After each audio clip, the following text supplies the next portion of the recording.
Hey gang, how are we doing? Welcome to your news roundup. So yes, there's obviously news from my house. New carpets are in. We've kicked the squirrel out of the attic, so all of that kind of stuff is happening. The squirrel in the attic was an unexpected issue that arose on the project, and you'll be glad to know we've dealt with the change control around it accordingly. But that's probably not the news you're interested in. So as usual, I've been scouring the internet, scouring the journals, seeing what news is out there, what's hot and happening, what's interesting enough to share with you, because I appreciate you're all busy, and what doesn't quite meet the mark. And I've been filtering that stuff out and ignoring it. So you only get the stuff that's valuable today. Let's dive in. I've got three things for you. And as usual, once I've gone through it, I'll drop into chat here the links and papers and things. For anyone who's listening on LinkedIn or YouTube Live, do make a point of heading over to the House of PMO website and the events page on there and signing up for the next one. The big difference there is you get access to the Zoom link, which means you're in my chat window, so I can see you talking and asking questions, and you'll see the links that I'm dropping in there afterwards for you. Okay, first one up from the Harvard Business Review. You'll need to be doing fewer projects. At least that's according to Antonio, who I think many of you will be familiar with. He's talked of here before in various places. It's a good article and a good reminder, and there's some useful things in there for portfolio PMO leaders. This is a challenge that probably comes to a lot of organizations this time of year as people are preparing for, certainly those that want to run a January to January cadence. Everyone is furiously now looking at what the portfolio needs to look like for the next 12 months, having those kind of debates. Everybody wants to shoehorn another 15 projects into the mix, and everyone conveniently ignores all the projects that are still running from last year, which still need resource into January, February, and beyond. So this article is probably quite timely for a few of you. If that resonates, it's worth having a quick look. They recommend sort of 7 steps to actually reducing the number of projects down. The rationale for reducing the projects down is it gives you space for change to come in. And if we reduce work in progress, we speed up delivery. 7 things there. So firstly, making continuity and continuation a conscious choice. And I challenge you to ask your sponsors, would you still recommend this project to the board today? You may have done it a while ago, but do you still do that today? And if not, then the logical thing is, should we actually carry on doing this project or not? Forcing trade-offs at stage gates or key points in the project. Treating every single idea as a project. So you're doing that short-term evaluation before moving things into projects. It recommends pulling small squads of people together to actually assess those at an early stage to decide whether they're worth doing or not. Whilst we tend to think about projects and killing those, killing off ideas is probably equally important, lest they sort of keep dragging people into them and distracting before they formally become a project. So looking at how you can kill things very, very early on if you can. Advocates time boxing your projects, so shorter rather than longer projects, ideally the 3 to 6 months mark. Now, obviously, that depends on what types of projects you're doing. If you're doing big infrastructure projects, mega projects, clearly that's not realistic. But generally, the tighter you can time box things down, thin slice those projects and deliverables, the less likely they are to slip. And you've got those decision points every 3 to 6 months on whether you want to continue, pivot, or stop against them all. The people side of things, rewarding stopping as a career enhancing signal of good leadership. It is a good thing to kill a project off. It's not seen as a failure of the individual. It gives people more confidence to kill things off when needed. There's a few suggestions in the article about KPIs and things that would help you spot weak projects. Declining sponsor attendance at board meetings being an obvious one there. And lastly, looking at how you restaff projects. So people on strategic projects that are being killed off can be worried about what that means for their jobs, their career potential, those kind of things. So actually making it clear to everyone that actually, if we do stop a project, we've got landing spots considered for you. It makes people more comfortable about flagging their concerns about things and maybe saying, maybe we should be killing this one off. So a good article to read, quite timely, especially if you're planning for your portfolio for the next 12 January there. Diving on swiftly to the next one. And this is sort of quite an interesting one here. Projectification versus deprojectification.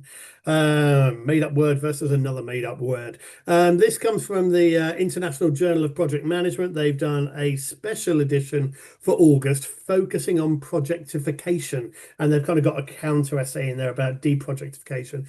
This is something that's been talked about at a macro level for many, many years now, where basically they've been looking at more and more work being turned into projects rather than being operational work, and the pros and cons of doing that, and versus the other side of things from the agile community in particular, who are very traditionally anti-project, are far more about arguing that we should deprojectify things. So this is it. I've gone through a few of their articles in there. If we just jump onto the next slide, and probably the slide after that, I think, magic, and the next one, we can get straight into the sort of key points. So I've read a few of the articles in there. There's quite a lot in the journal, as always. There's some good reading. And there's a great article about projectification where they've basically taken a some research that was done, I think it was 10 years ago, 10 years ago, where they looked at projectification in Germany, Norway, and Iceland. And they looked at how much of the economy was how much of the work in the economy was organized as projects. That was 10 years ago, and that was kind of when projectification was kind of getting very interesting as a term, and a lot of people debating it. But what they've done here is basically taken that study and they've revisited it. So they've used the same methodology, looked at things again. What they've found, key findings I've just noted there. So firstly, they're saying, well, actually, there's evidence that doing work as projects actually enhances flexibility strategically, so you can move and change faster. It's something we kind of know, but it's good to see that playing out at a macroeconomic level. It boosts innovation and strategic capacity planning. So you've got by bunching things up as projects, you're actually seeing more innovation there because you've got projects that you can start and fail quickly if you need to. And it's unlocking strategic capacity at a macro level because you can put work out as projects to different organizations, bring in that strategic capacity you need through the projects that you're running, rather than hiring people and gradually upskilling through a lot of civil servants that you might have in your government organization. And the last thing they've noted is, firstly, the amount of work that is projects in the workforce. They've estimated that through the research that's done as being about 33% of the work that's done in Germany, Norway, and Iceland is currently organized as projects. Now, that has gone up over time, but they have also noted that it seems to be plateauing at the moment. So we're probably at peak projectification at the moment, across those three countries at least. There's no mention here of what's happening in other environments like Africa and other countries as well. So it'd be interesting to see how they compared. And the last thing they're calling out is the increased professionalization that comes with projectification. Gosh, glad I put my teeth in today. Where you're seeing PMOs in their certification and a lot more discipline around how we actually deliver things, which they believe is helping with that flexibility, strategic delivery, and everything as well. So that's the kind of pros that are in there. If we switch on to the next slide, some of the arguments for deprojectification. I think that's the last time I used that word, which will be a sigh of relief for me.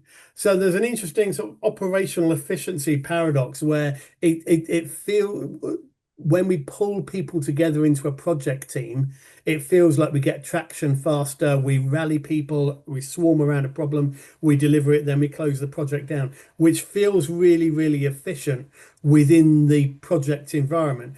But over a long term, operational work is generally more efficient.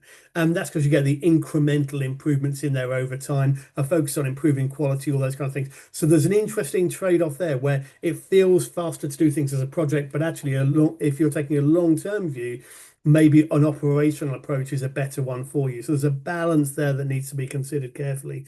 Not everything should be a project, and some things are a lot better if they're long-term and incremental to be taking a more operational lens to them. Employee well-being risks. There's a bit of talk in this one where basically if you're slicing people between multiple projects, putting a lot of pressure on people on projects to hit milestones, it tends to be perceived as a much more stressful environment for people that are involved. And I can see Eileen nodding there, and I'm sure a lot of you have had this first-hand experience as well. When people are squeezed, constrained against a lot of projects, we constantly tell them that it's going to improve after we get past this next milestone, but there's always the next crisis large project happening. So that's something that happens a lot with projects that you don't see so much in operational, where you're doing a lot more work to actually make sure the work you're giving people is sustainable. Um, there's a value shift towards sustainability. People, where projects were the big thing, there seems to be a lot more perceived value now in stability in organizations rather than run fast and break things. People are looking actually at their organizational structures to be stable, sustainable. Can we deliver long term rather than can we just rush something out, break it, and jump onto the next thing? And I think that ties in with the evolution of the internet and various technologies that have stabilized over time, certainly over the last sort of 20 plus years that I've been involved with tech and everything else. And the last one's an interesting one here. I put PMO question mark on this one because they've mentioned the erosion of continuity in ethics. They've cited that as something that comes with hand in hand with projects. Again, certainly the continuity is a thing I recognise, because you get to the end of a project, you stop, and then you lose that traction. You needed to look at sort of NASA, where they've run the Apollo missions as projects; those have stopped, and now we're trying to get back to the moon. And a lot of that the knowledge that was in those projects has been lost, and they're having to relearn things. The other one's an interesting one with ethics, because you sometimes get projects that are so focused on delivering at any cost. And because it's kind of an entrepreneurial environment within an organization, or run at arm's length from an organization, you can see people playing more fast and loose with some of the ethics and values that the organizations hold dear. So projects might be moving slightly away from them and breaking things more than an organization would necessarily feel comfortable with. There are ways around that. APM has got values, PMI has got values, the bodies have got values, House of PMO has values as well. So there's values there that try and counter that from a professional body perspective, but there is something that's still seen across projects. So we're going to put PMO there with a question mark, because that's probably an area where PMOs should be countering that and making sure we've got the right things in place around our projects to ensure that actually we do have the continuity, lessons learned being passed forward and everything else.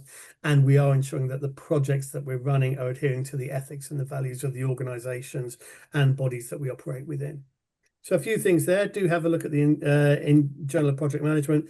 A few interesting perspectives on there about projectification and deprojectification. Then on to the last one for us.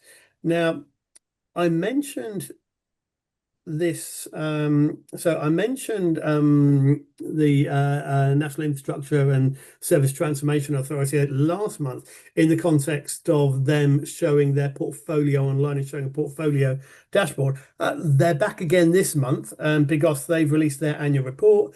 By definition, it comes out annually. But what's interesting this year is they've actually, rather than a long report, they've only gone and dropped a dashboard on us instead. It lays out, they've got a report in there which is very succinct, showing where they're spending money, what's changing. But what they've also dropped is this dynamic dashboard of everything that's happening with it, and this does seem to be the way that they're looking to go going forwards. Why is this interesting? Well, two things. For those of you that live in the UK, it's good insight into what's happening with the major projects that the government are focused on. For those of you that run PMOs, it's a great way of looking at a live dashboard of major projects and see how other people are presenting that information to their stakeholders. There's a lot in there. I'll share the link in a second, but the headline page is screenshotted on the left there. That gives you a top level summary, and then the breakdown by the different sort of the different ways they've segmented their portfolio. And on the right there, you can just see just a sort of snapshot of some of the trends and breakdowns that appear in the next tab along, where they've got various graphs showing the cost of projects over time, what's happened to projects that have come into the portfolio, out of the portfolio, the red, ambers, greens, and all sorts of things in there that if you have a look through, I'm sure all of you will find at least one view of the data that might be an interesting one to consider how you can incorporate into your portfolio views and whether it would be valuable to your stakeholders as well. So I'll share a link for that one as well. Interestingly, for people in the UK looking at how government are spending your money, I've noticed that the number of projects that NISTA are overseeing has broadly stayed the same. But if you look at the top here, the cost of those projects seems to have gone up dramatically over time. I wonder if that's a trend that other people are seeing with their projects as well. And I wonder whether that's scope creep or whether that's actually a more honest view of things, given that we're early in a government cycle there. I will leave you to ponder that one at your leisure as you go through the data. That's it from me. Those are the highlights. I will share links to reports and dashboards in the comments shortly. Otherwise, it's back to you, Eileen. Thanks, John.